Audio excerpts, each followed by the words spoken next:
Okay, we're back and we're going to talk a little bit about birth trauma. So where would you like to begin with birth trauma? Wow. Well, it's a huge topic, isn't it?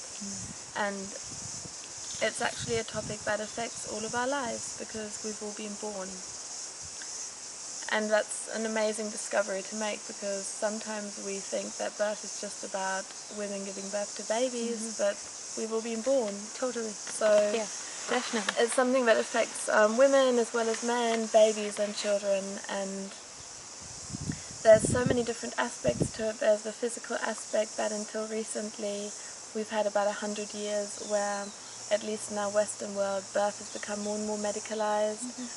And so there's been a lot of very physical interventions and then traumatic experiences that both the mothers and the children have experienced. And for many of us now who are adults, we were born during a time where there wasn't so much consciousness around birth and how much it really affects us. Definitely.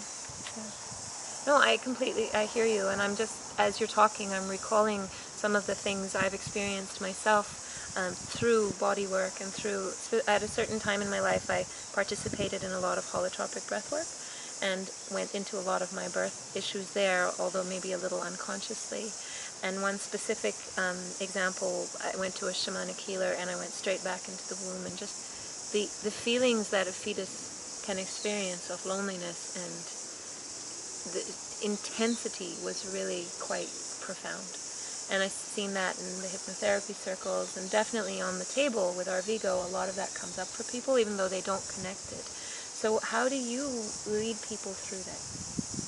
Well, it's been one of the areas that I've explored very deeply. So it's been a really deep and wide field of study within myself, and also then with my clients and within my healing work and in workshops. And I would say that it started with my medicine woman training within the shamanic field.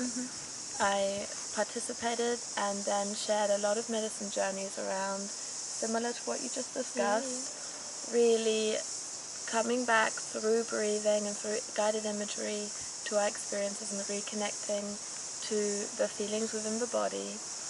And that was the beginning of my journey, and then I realized, wow, there's so much cellular trauma held in the body, and I discovered a lot of that through my craniosacral work and working not just with women but with men and with children, and realizing so much of what's going on here is going back to the birthing process. Sure. And then realizing also in my shamanic healing work that many of the challenges that people were coming to me for were reflections of partly also their birthing processes and things that had happened for them during birth. And the way I began to understand that it's more of an embodiment process. Yes. So it's not about the moment of birth. It's about a general soul story of how am I embodying myself and how am I birthing myself into this world. Later on in my journey, I came across Elena Tonetti and her beautiful Birth into Being work.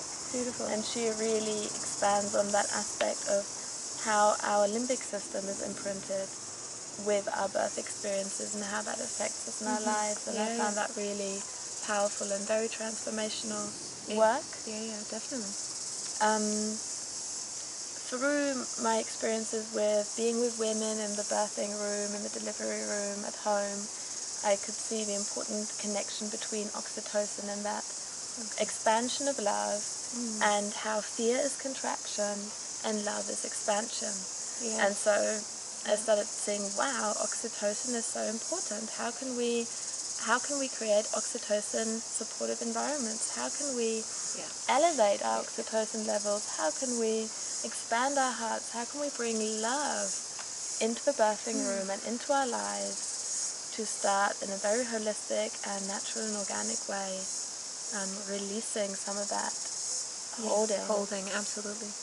And what do you recommend to create an oxytocin conducive environment? Wow, there's a lot we can do, and feel like there's a lot we can do in our own lives. Absolutely. And it transfers into the birthing room, transfers into the healing room. Sure. And a lot of it is about creating safety. Yes. It's all about feeling safe. Yes, definitely. It's about that root chakra and that feeling of, I can survive here.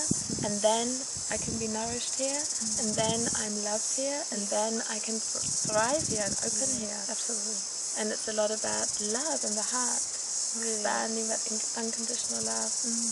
And I'm flooded with memories of the birth of my son, listening to you speak, because we had him at home, and it was a very oxytocin conducive space. It was very dark and very small and very much like a cave. And the lead up was spending a lot more time in this cave. And yeah, it just really resonates with me. One of the people I really respect, Maha Al-Musa, who does belly dance for birth, she's on my website, talked a lot about, in her workshop, about the hospital room and the lights and the noise and how that affects the human body. And it's just so basic. But Well, I found that really powerful in my training with Michel Audin, yes, and his wonderful scientifically proven work around how important that really is. And he's been such an amazing visionary, and he's a man in the birthing world. sure, that's really powerful. So what do you think about the encroachment of technology into sleeping spaces and lovemaking spaces and birthing spaces? I'm just really sensitive to the whole blue light thing at the moment and how that really affects our hormones. What are your thoughts on all the smartphones next to a baby and Well, next to the, I guess I don't have any hard and fast rules nowadays about most things. I think one of the most significant lessons that I was taught actually within the midwifery world and being in hospitals was more and more humbleness and releasing more and more of my really idealistic and very clear views about what's good and what's not good. Yeah, definitely. And so it's really interesting when I'm asked those kind of questions, I realize something in me goes, wow, who am I to judge? Sure. And on the one hand, I have very real experiences of myself. As soon as I'm in a place where there's no cell phone coverage, where there's no wireless, I sleep so much better. My whole body goes into a regeneration that is completely different than in the city environment, and I know that I've experienced that. I know that's true. And I absolutely hear what you're saying about suspending judgment. That's been a big lesson for, I think, anyone who's doing any kind of work where you're supporting others. I think more what I was interested in, how does that affect the limbic system? To have that vibration always there, because I know how it affects me, and I see how it affects my clients, and particularly their babies in utero. They move away from the mobile phone. They come, and it's just, I'm curious in your work if you've seen any of that, because it's not necessarily a rejection of technology, but how do we become sensitive to using it in a way that isn't detrimental to these developing beings and their brains and their fields? And now I understand the question better, and I definitely feel that we are alive in an environment where we're constantly surrounded by a lot of input, a lot of information, and a lot of electromagnetic waves that are affecting our nervous systems. And one of the things I notice first when I work with someone on a one-on-one basis, and either in cranial work or releasing birth trauma work, is that the body needs more relaxation. There's something just about that our bodies aren't relaxed, our nervous systems aren't relaxed, and some of us are constantly on a hypertension. I agree. And it's a really important question to ask. And the babies that are coming in now are even more sensitive, they're even more open,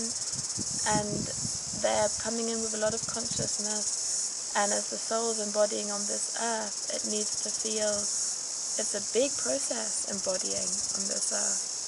And there's so many ways we can support that process, and I definitely feel that honoring the nervous system, the physical realm, what our bodies really need to also regenerate properly is really, really important. Absolutely. I completely agree. Well, our time's up for this video, but there might be another. Thank you.